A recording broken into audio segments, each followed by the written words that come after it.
నమస్తే, నేను మీ యష్మిత. ETV life ఆధ్యాత్మిక ఛానల్ జీవన యోగ కార్యక్రమానికి మీ అందరికీ స్వాగతం.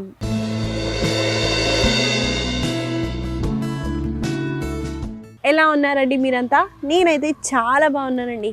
మీరందరూ కూడా బాగుంటారు, ఎందుకంటే మీరు జీవన యోగాని అలవాటు చేసుకున్నారు కాబట్టి. ఇవాళ మన సాధన మొదలు పెట్టే ముందు ఒక చిన్న విషయం అండి.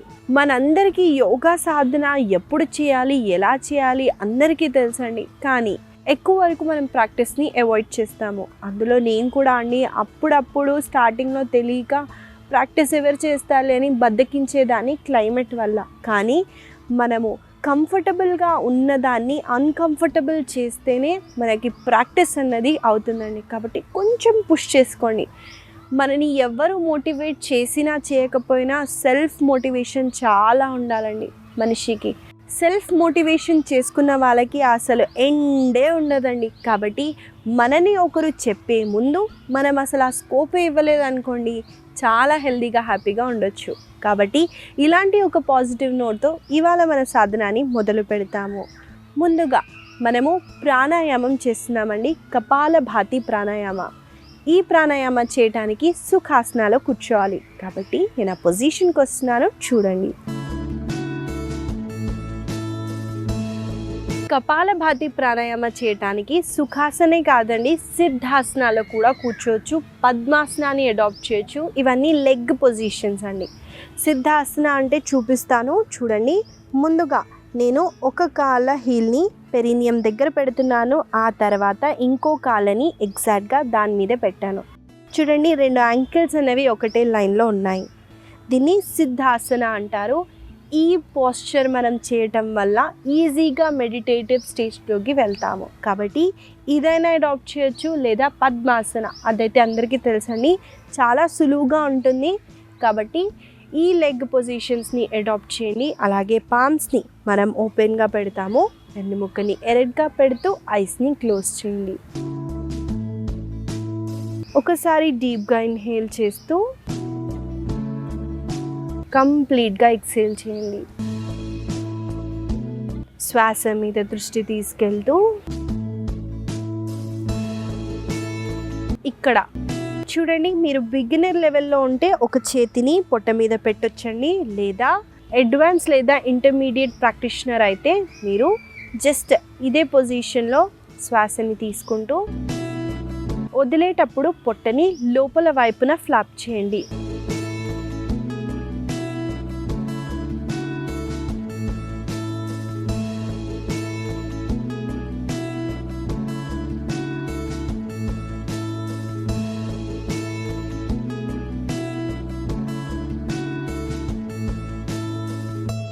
చూసారు కదండి, ఇక్కడ నేను శ్వాసని వదిలేటప్పుడు మాత్రమే బెల్లిని లోపల వైపున తీసుకెళ్తూ ప్రెషర్ని క్రియేట్ చేస్తున్నాను. ఈ కపాలభాతి పేరులోనే ఉందండి. కపాలం అంటే మన స్కల్, భాతి అంటే షైన్ అన్నమాట. మనం ఇక్కడ ప్రాక్టీస్ చేస్తే ఇక్కడ కపాలంలో ఎలా లైట్ వస్తుంది యష్మిత అంటే, మన మైండ్కి మన కోర్కి ఎంత కనెక్షన్ ఉందంటే అండి, ఇక్కడ మూమెంట్ చేస్తే మనకి కొన్ని వైబ్రేషన్స్ అవుతాయి. ప్రాణాయామం చేసిన తర్వాత ఐస్ని క్లోజ్ చేస్తూ ఇక్కడ మీరు చూడండి, ఎనర్జీ అప్వర్డ్ డైరెక్షన్లో వెళ్తూ ఇక్కడ వైబ్రేషన్స్ని మీరు ఫీల్ అవుతారు. ఐస్ని క్లోజ్గానే ఉంచండి. అలాగే 50-50 అలా మనం 2 సెట్లా చేస్తామండి. మీరు కంటిన్యూస్గా చేయటం వల్ల ఈ మజిల్స్ అన్నవి బాగా టోన్ కూడా అవుతాయి. పొట్ట ఎక్కువగా ఉన్న వాళ్ళకి కూడా అక్కడున్న మజిల్స్ లూజ్గా కాకుండా కొంచెం టైట్ అవ్వడానికి కూడా చాలా బెనిఫిట్గా ఉంటుంది. కాబట్టి కలిసి కొన్నిసార్లు ప్రాక్టీస్ చేద్దాం.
కొన్ని క్షణాలు ఇదే పొజిషన్లో కూర్చుంటూ శ్వాస మీద దృష్టిని తీసుకెళ్ళండి.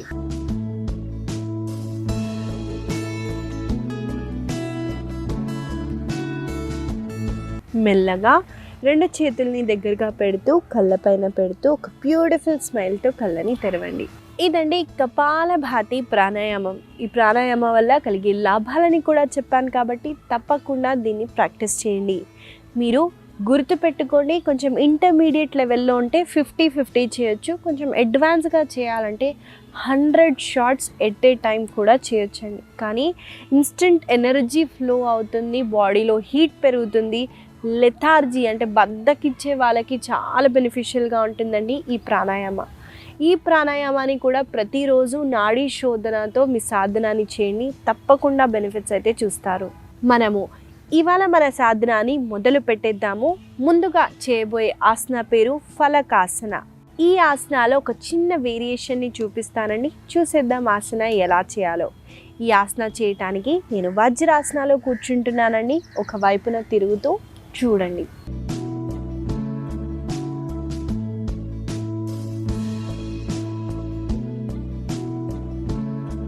ముందుగా 2 చేతులని ఇలా వైడ్గా ఓపెన్ చేయాలండి. అంటే చేతివేలు దగ్గరగా కాకుండా కొంచెం స్ప్రెడ్ చేస్తూ కాళ్ళని వెనక్కి తీసుకెళ్తూ ఈ పొజిషన్కి వచ్చేయండి. ఇక్కడ మీరు చూసినట్టయితే ముందు వైపున చూడాలండి, ఇలా కిందికి కాదు, హెడ్ని పైకి లిఫ్ట్ చేస్తూ ముందుకి చూడండి. ఇప్పుడు మీరు శ్వాసని ఇక్కడ తీసుకోండి, శ్వాసని వదులుతూ మీ కుడి మోకాలని ముందుకి తీసుకెళ్తూ మళ్ళీ వెనక్కి, మళ్ళీ ఎడమ కాళ్ళతో కూడా సేమ్ ఇదే మూమెంట్ని అయితే చేస్తాము. దీన్ని నేను కొంచెం ఫాస్ట్ పేస్లో చూపిస్తానండి, చూడండి.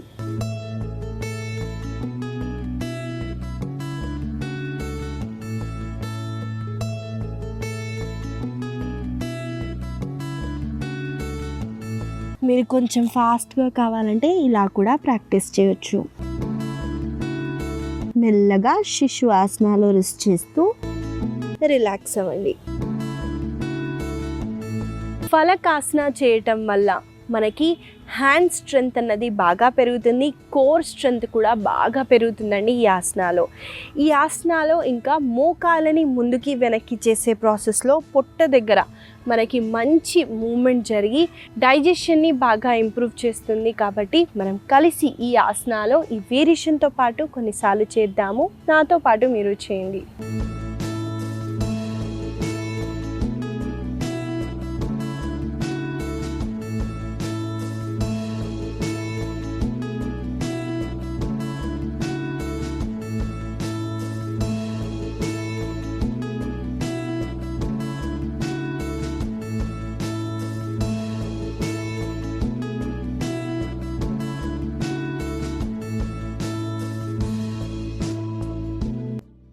మెల్లగా కావాలంటే కొంచెం సేపు రెస్ట్ తీసుకొని మళ్ళీ చేయండి. ఒక చిన్న అలైన్మెంట్ని చూపిస్తానండి. చాలామంది చేసే కామన్ మిస్టేక్ ఏముంటుందంటే ఇక్కడ సీట్ని బాడీని ఒకటే లైన్లో పెట్టాలండి. కొంతమంది సీట్ని పైకెత్తుతూ ఇలా చేస్తారు, ఏ బెనిఫిట్ ఉండదు. అలా అని కింద కూడా పెట్టొద్దండి. బాడీని ఒక స్ట్రెయిట్ లైన్లో వచ్చేటట్టు చూసుకోండి.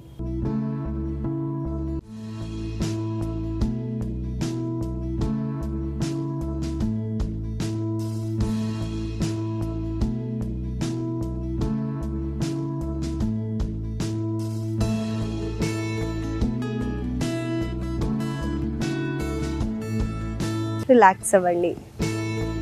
ఇదండి ఫలకాసన వల్ల కలిగే లాభాలని కూడా చెప్పాను కాబట్టి తప్పకుండా ఈ ఆసనాన్ని ప్రతిరోజు ప్రాక్టీస్ చేయండి. మనము తర్వాత ఆసన చేసే ముందు ఒక చిన్న విషయం అండి, యోగా సాధన మనము పొద్దున్న సాయంత్రం వేళలో ఏ సమయాల్లో చేయాలన్నది చాలామందికి డౌట్ ఉంటుంది. చూడండి, సూర్యోదయం అయిపోయి 11-12 ఇలా చేయొద్దండి. తెల్లవారుజామున లేచి చేయటం వల్ల, అది కూడా పడిగడుపున స్టమక్ ఎంటీగా ఉన్నప్పుడు చేస్తే ఎక్కువగా బెనిఫిట్స్ అన్నవి ఉంటాయి. అలాగే అన్నం తిన్న తర్వాత మధ్యాహ్నం సాయంత్రం వేళల్లో అక్కడ డే ఉండదండి, అక్కడ నైట్ ఉండదు, ఆ కాలంలో ప్రాక్టీస్ చేయండి. మనకి చాలా బెనిఫిట్ ఇస్తుంది. ఎందుకంటే క్లైమేట్ కూడా ఒక మెడిటేటివ్ స్టేజ్లో ఉంటుందండి. కాబట్టి తప్పకుండా ఈ వేళల్లో ప్రాక్టీస్ చేయండి. మనము తర్వాత చేయబోయే ఆసనం పేరు అర్ధపించ మయూరాసన. ఈ ఆసనాన్ని చూసేద్దాము ఎలా చేయాలో. ఈ ఆసనం చేయటానికి ముందుగా ఫలకాసన నుంచి రావాలి కాబట్టి చూసేద్దామండి. ముందు చేసాము సేమ్ అదే ఆసనాలో మనము చేస్తున్నామండి. ముందుగా మనము ఫలకాసనాలోకి వస్తాము. వచ్చిన తర్వాత చూడండి, చేతులు ఎక్కడున్నాయో అదే పొజిషన్లో చేతులని కింద డ్రాప్ చేయండి. ఇక్కడ సీటుని మరి పైకి కాకుండా మరి కిందికి కాకుండా ఒకటే లైన్లో పెట్టడానికి ట్రై చేయండి. ఇప్పుడు 2 కాళ్ళతో ముందుకి వాక్ చేయడానికి ట్రై చేయండి.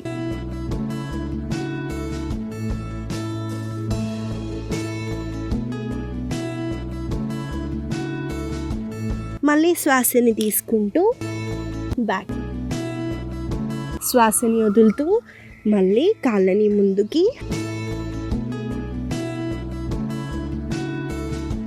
మళ్ళీ శ్వాసని తీసుకుంటూ కాళ్ళని వెనక్కి తీసుకెళ్ళండి. చూసారు కదండి, అర్ధపించ మయూరాసన ఎలా చేయాలో చూపించాను. ఈ ఆసనాన్ని మనం కలిసి కొన్నిసార్లు చేద్దామండి. ఆ తర్వాత ఆసనం వల్ల కలిగే లాభాలను అయితే తెలుసుకుందాము.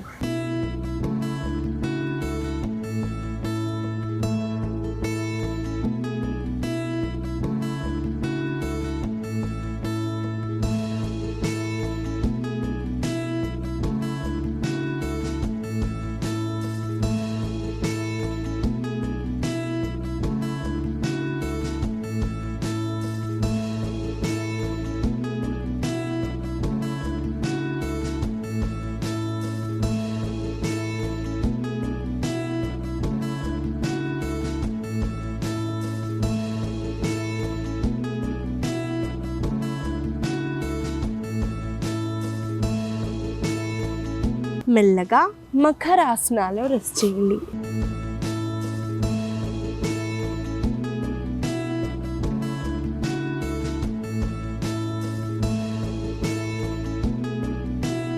మెల్లగా ఒకవైపున తిరుగుతూ సుఖాసనాలో కూర్చోండి.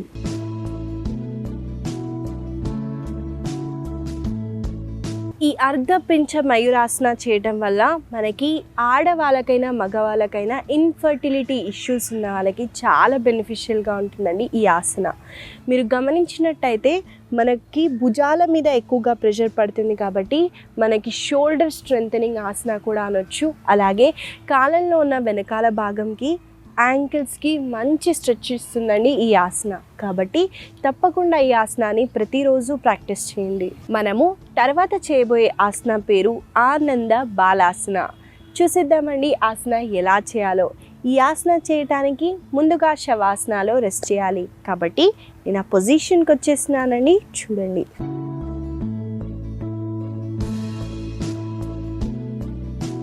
ముందుగా మనం ఇలా శవాసనాలో రెస్ట్ చేస్తూ శ్వాసని తీసుకుంటూ 2 కాళ్ళని ముందుగా పైకెత్తండి. ఎత్తిన తర్వాత 2 కాళ్ళని శ్వాసని తీసుకుంటూ సెపరేట్ చేయండి. ఈసారి మోకాళ్ళ నుంచి బెండ్ చేస్తూ చేతులతో మీ కాళ్ళ అరికాళ్ళని హోల్డ్ చేయండి.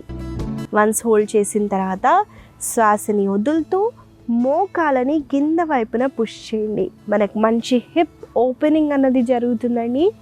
కాబట్టి ఎంత అయితే అంత పుష్ చేయండి. మళ్ళీ శ్వాసని తీసుకుంటూ లెగ్స్ని రిలాక్స్, శ్వాసని వదులుతూ మనము ఈ స్ట్రెచ్ని అయితే చేస్తున్నాం.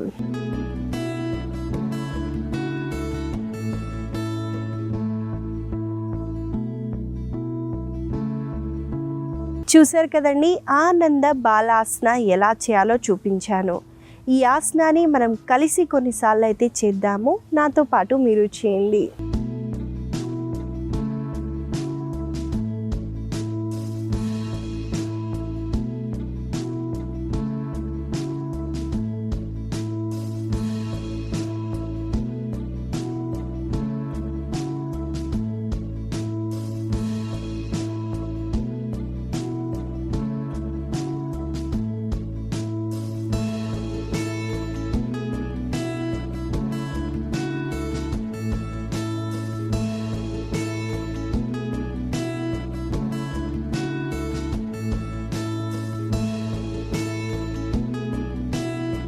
మెల్లగా 2 కాళ్ళని రిలాక్స్ చేయండి. నెక్స్ట్ ఆసన చూడండి, మనము 2 కాళ్ళని ఇలా ఫోల్డ్ చేసినామండి. 2 మోకాలు పైకి పాయింట్ చేసేలాగా పెట్టాము. ఇప్పుడు 2 అరికాలని జోడిస్తూ శ్వాసని తీసుకుంటూ 2 మోకాలని సైడ్ వైపున పెట్టండి. అలాగే చేతులను చూడండి, మరీ బాడీకి దూరంగా కాకుండా దగ్గరగా ప్లేస్ చేయండి. శ్వాసని వదులుతూ మళ్ళీ మోకాలని దగ్గరికి, శ్వాసని తీసుకుంటూ మోకాలని వైడర్గా. ఈ మూమెంట్ని చేద్దామండి. దీన్ని సూక్తబద్ధ కోణాసన అంటారు. ఆసన కూడా చేయటం చాలా సులువు కాబట్టి నాతో పాటు మీరు చేయండి.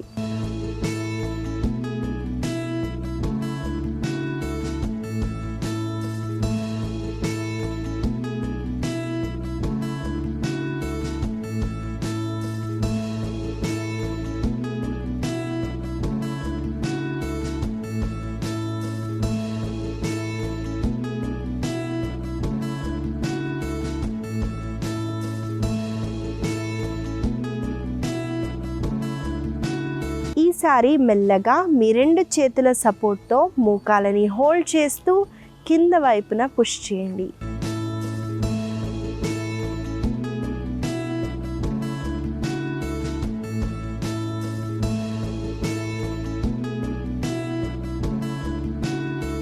మెల్లగా మళ్ళీ దగ్గరగా తీసుకొస్తూ కాళ్ళని రిలాక్స్ చేస్తూ శవాసనాలో కొన్ని క్షణాలు రెస్ట్ చేయండి.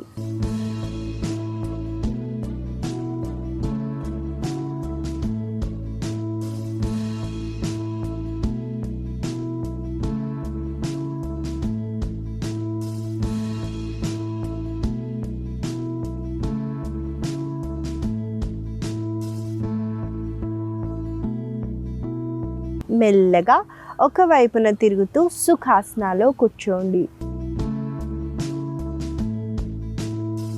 ఇదండి ఆనంద బాలాసన మరియు సూక్తబద్ధ కోణాసన.